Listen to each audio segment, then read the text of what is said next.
शाह साहब without wasting any time इसके बयान को आप किस तरह से देख रहे हैं, किस हद तक अब राह हमवार होगी? जो हम देख रहे हैं चूँकि वो कह रहे हैं कि सूबायत के चक्रों में हम पड़े रहे हैं, और पहले हम देखते थे कि केपी और सिंध के जो तहफ़्फ़ुज़ात थे वो कहते थे कि सिर्फ पंजाब को फ़ायदा होगा कालाबाग डैम से, लेकिन अब उनका ये मान लेना ये किस जानिब इशारा है? देखिए, मेरे ख्याल में इससे पहले भी टेक्निकल ग्राउंड्स के ऊपर कालाबाग डैम के ऊपर बात होती रही है, और मैं ये समझता हूँ पीपल्स पार्टी हो, अवामी नेशनल पार्टी हो, PMLN हो या इस सूबे के अंदर बाकी जमातें, उन्होंने हमेशा डैमों की सियासत की है और पानी के ऊपर हमेशा सियासत होती रही है। बाकी अगर आप देखें ग्रास रूट लेवल के ऊपर कोई मनसूबाबंदी इनमें से किसी गवर्नमेंट की नहीं रही, चाहे वो तहरीक इंसाफ की गवर्नमेंट थी, इमरान खान साहब जो है इस वक्त मरकज़ में वो हुकूमत में थे, तो उन्होंने खैबर पख्तूनख्वा के हाइड्रो पावर पोटेंशियल के बारे में कहा कि वहाँ पे तकरीबन 300 डैम बन सकते हैं, तो ना तो स्मॉल डैम बने ना तो लार्ज डैम बने। दूसरा, अब सबसे इम्पोर्टेंट चीज़ ये इस वक्त जो बयान है अली अमीन गंडापुर का, उसको मैं पॉजिटिवली अगर हम लें तो बड़ा पॉजिटिव है। उसकी वजह ये है कि हमेशा खैबर पख्तूनख्वा की सियासी जमातें अपोज करती रही हैं, और पीपल्स पार्टी समेत सिंध की जमातें जो है वो कालाबाग डैम के ऊपर हमेशा जो है उन पर एतराज़ात रहे हैं। लेकिन टेक्निकली जितने टेक्निकली जो साउंड लोग थे उन्होंने हमेशा कहा कि कालाबाग डैम के डिज़ाइन को अगर मॉडिफाई किया जाए और उसकी हाइट को कम किया जाए तो मेरे ख्याल में बहुत सारे इलाकों के अंदर जो है वो पॉजिटिवली इसका इम्पैक्ट हो सकता है। लेकिन अब अली अमीन गंडापुर का जो इस वक्त बयान है उसको दो हम तरीकों से देख सकते हैं। क्या अली अमीन गंडापुर साहब कह रहे थे कि उस कॉन्फ्रेंस के अंदर बहुत सारी चीज़ें उन्होंने डिस्कस की, एक बात तो ये भी थी कि डैम हमें बिजली बनाने के लिए चाहिए या पानी रिजर्व करने के लिए चाहिए, तो ये एक बड़ा अहम सवाल है। दूसरा, हमने पानी की चैनलाइजेशन हम कर नहीं सके, हमारे पास तो अल्लाह का दिया हुआ, आप देखें दरिया सिंध है, फिर दरिया काबुल से जो पानी आता है वो डायरेक्टली हमारा पानी है जो कि नॉर्दर्न रीजन से होता हुआ अरंदू और अरंदू से फिर जाता है अफगानिस्तान, और वहाँ से फिर दरिया काबुल बन के आता है, फिर हमारे 5 ट्रिब्यूटरीज यहाँ पे चारसदा के अंदर उसकी शामिल होकर फिर दरिया सिंध में आता है। तो आज तक हम इस पानी को यूटिलाइज करने के लिए क्या किया है? हमने कुछ भी नहीं किया।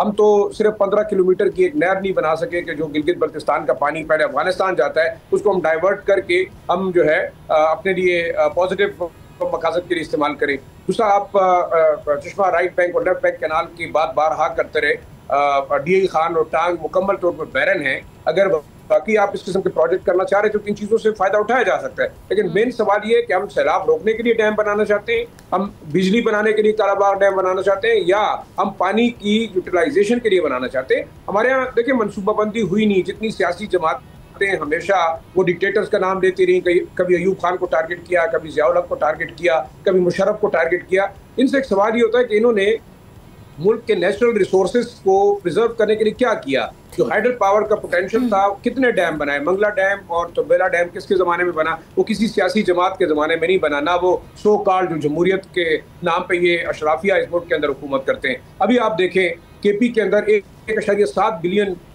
रुपए की जो है वो एक बहुत बड़ा स्कैम पकड़ा गया है, जिसमें टिम्बर माफिया ने 1.7 बिलियन रुपए की जो लकड़ी है 2.3 बिलियन क्यूबिक फुट, इसमें 140 से ज्यादा लोग इन्वॉल्व है। अलाई, बटग्राम और मानसेरा के अंदर आप जो फ्लडिंग हुई है, ये तमाम चीजें ऐसी हैं जिसके ऊपर आपको देखना होगा। डैम बनाना बिल्कुल बेहतर है, डैम की प्लानिंग क्या है, डैम किस लिए चाहिए? अगर आप बिजली के लिए जाते हैं तो कटदरा के मकाम पर आपके पास एक ऐसा एरिया है जिसकी फिजिबिलिटी, आखिरी बात मैं करूंगा, फिजिबिलिटी आज भी वापडा के पास पड़ी है।